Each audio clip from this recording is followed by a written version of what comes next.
Hello, Melanites. My name is GT. And my name is Kymmy Cocoa. We are your hosts for Connecting the Dots. And in Connecting the Dots, we're just connecting the dots and bringing everything full circle within our culture.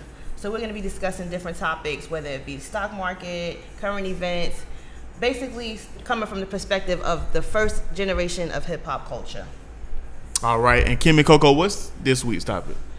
This week, we're going to talk about David Banner and his new album, The God Box. We went to his in-store, and he had an album release party and a sign-in. And we got to get in there and meet everybody and feel the vibe of all his fans. And it was really fun. We had a good time. Very, very humble dude. He actually put my son on his Instagram. I thought that was very funny. Yeah, he did put my son on his Instagram. He's so cute. Thought that was real funny. So tell us a little bit about, your perspective on David Banner, first off. First of all, David Banner is so damn fine. David Banner is so damn fine. And he's just everything that you would expect a man to be as a leader. He just has great leadership qualities. He's smart. He's fine. He's talented. He raps. He produces. He goes to Congress and speaks on behalf of us. And just tells it like it is. He's straight up. I'm a huge fan. I love that. I love that.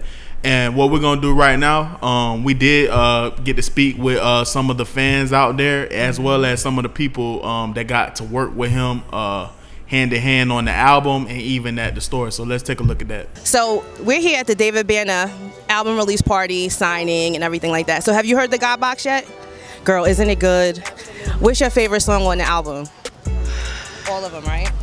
It's so many, but I could tell you when I first heard Marry Me. Woo, yes. I had an experience, and that experience was I literally had things inside of me that were bottled up, and I literally broke down in tears. Wow. And it just wasn't about what he was saying in terms of marry me. I think the whole, it encompassed everything I think Black women in particular need to hear from men in general, whether it's your man, your brother, your uncle, your father. So for me, it was a very emotional, cathartic experience, and I just literally broke down in tears. So, how do you feel as a fan of David Banner, like his transition from when he first started in music to now? Genius. He took his time. He grew up right before our eyes.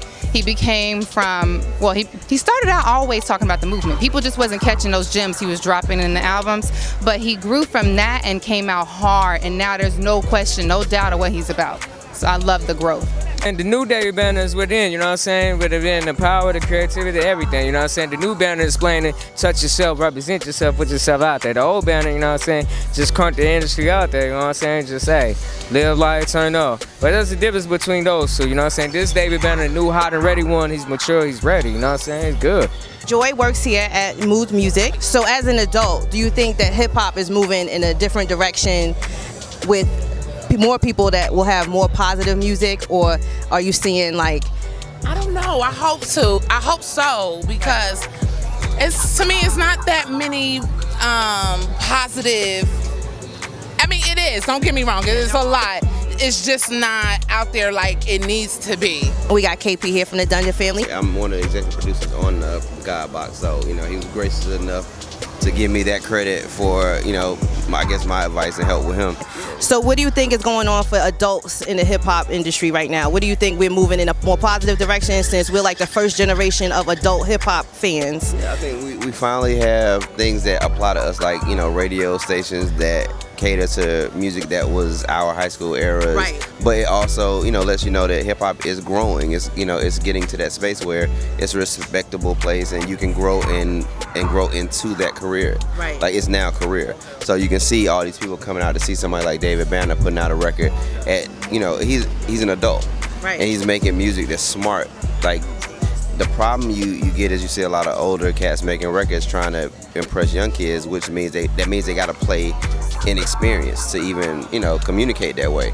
And now you see people like Jay-Z, Big Boy, David Banner, T.I., like people are growing and expressing their real thoughts again. Right. Making hip hop like a real respectable thing. Like, and you can grow old into it. Like I'm out here DJing again, and it's amazing. It's fun, and I get to get in touch with everybody out here doing music, and it's like it's a beautiful thing again.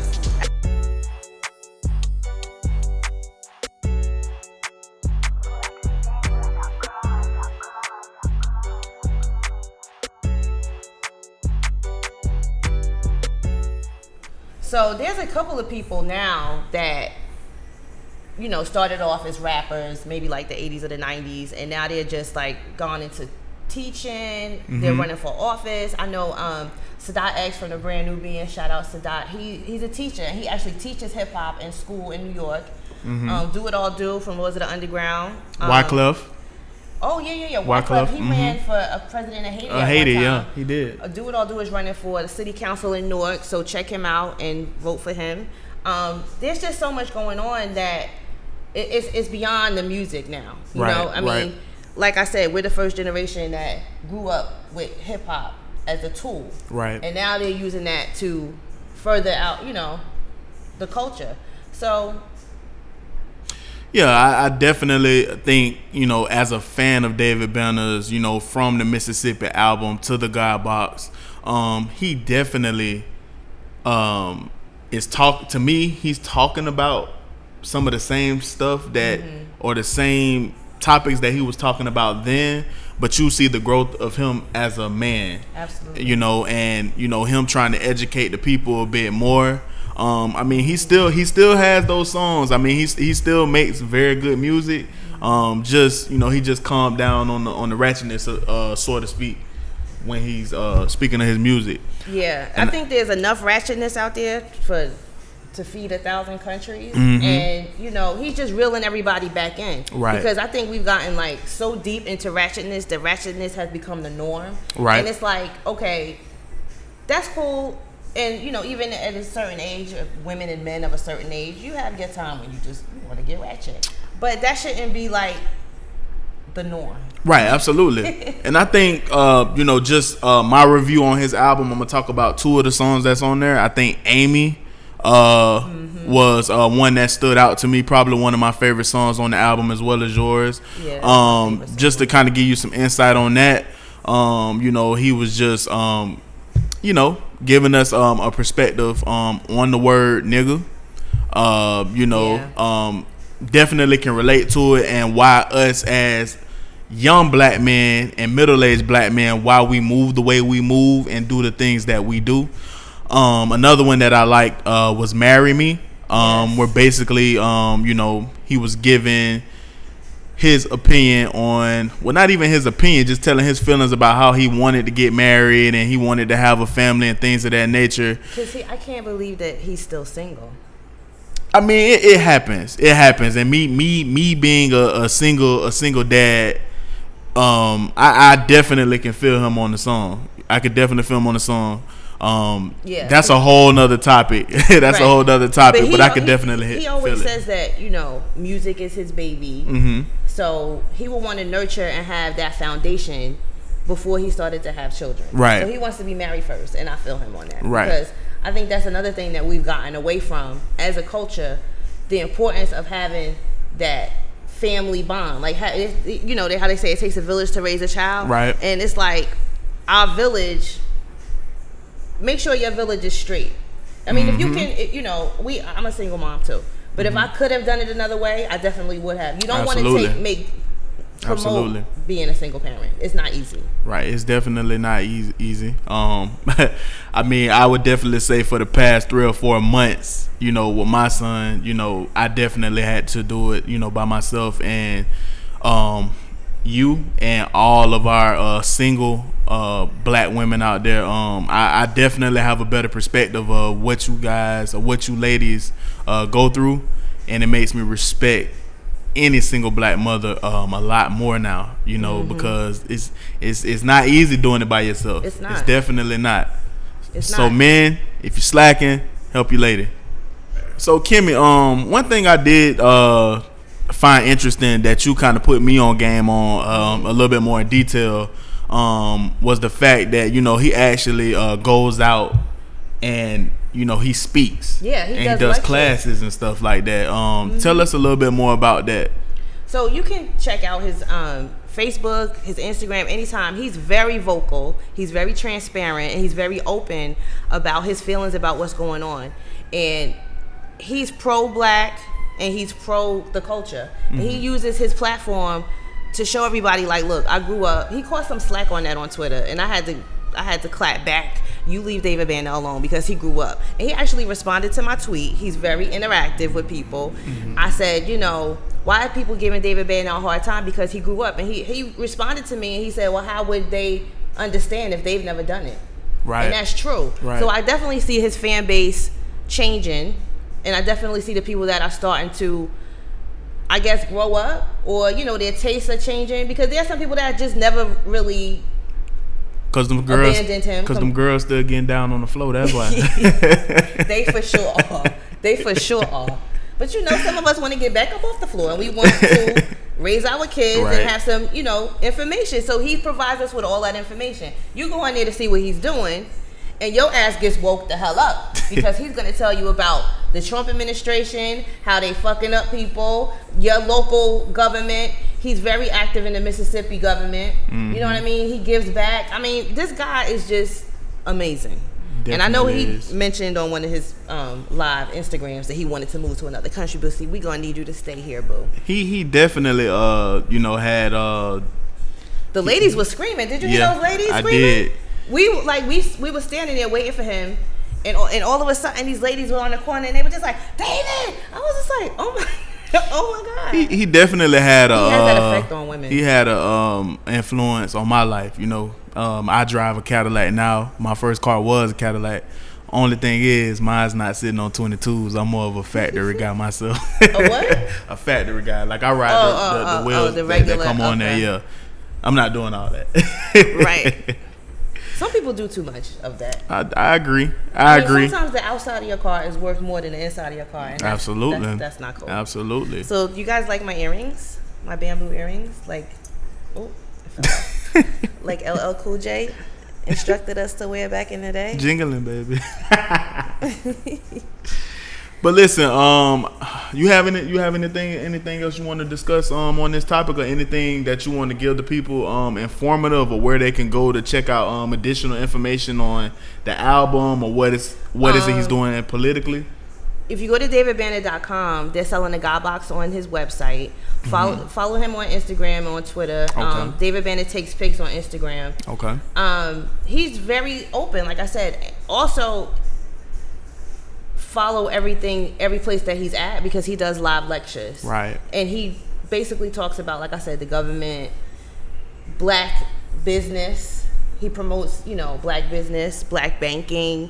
Basically, he wants us to band together with our money. You don't necessarily have to do all the marching or all the, you know, boycotting, because boycotting the NFL was another thing that came up. And he's just like, look, stop spending your money, and that's going to, you know, make all the difference in the world. Stop buying that Sunday ticket. Stop buying that stuff. Yeah. Yeah.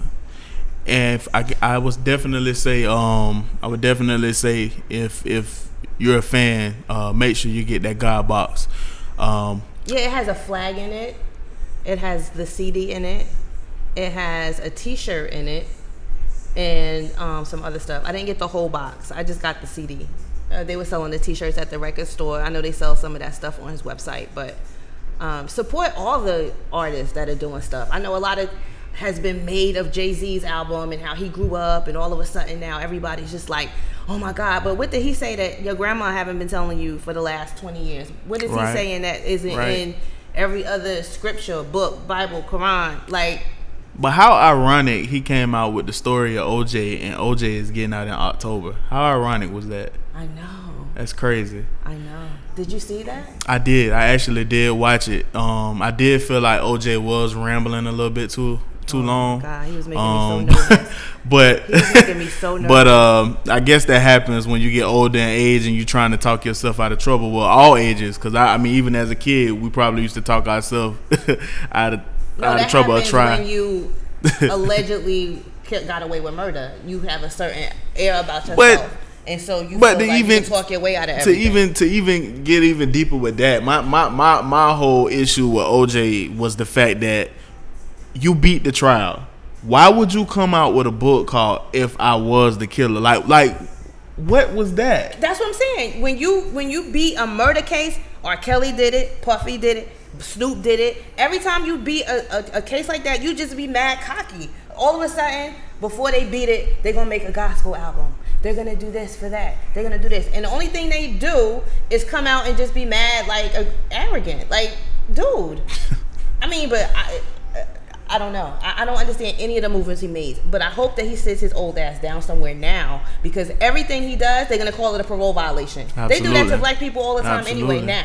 So imagine being OJ Simpson. He's not gonna be able to walk to the store without them saying you jaywalked, you violated your parole. Allegedly, apparently, he got about $600,000, because he's still getting paid from the NFL, and from that time that he went to jail to now, he was estimated to make about $250 per week, each game for the season, or each week during the actual active season. And I think some other stuff, other incentives was included in that as well. But apparently, it's estimated that he got about $600,000 waiting on him when he get out of jail. So good for you. Hopefully, he could take that and hide somewhere and stay out of the public eye. But it don't seem like OJ, wants to stay out of the public eye. I think he likes the attention. Yeah, he does. At this point, point, that's what made him who he is. Yeah, true. I mean, he was the juice. I mean, but. He ain't really got that. He ain't really got no juice no more. It's over with. But listen, y'all, make sure y'all support DJ Samore's top 5 countdown, as well as Inside the Industry on the innovative Black Station. Listen, they gonna disrupt my contract for that. But anyway, I do appreciate y'all listening to me, GT, as well as Kymmy Cocoa. That wraps up this week's episode. Y'all have a good night. Peace.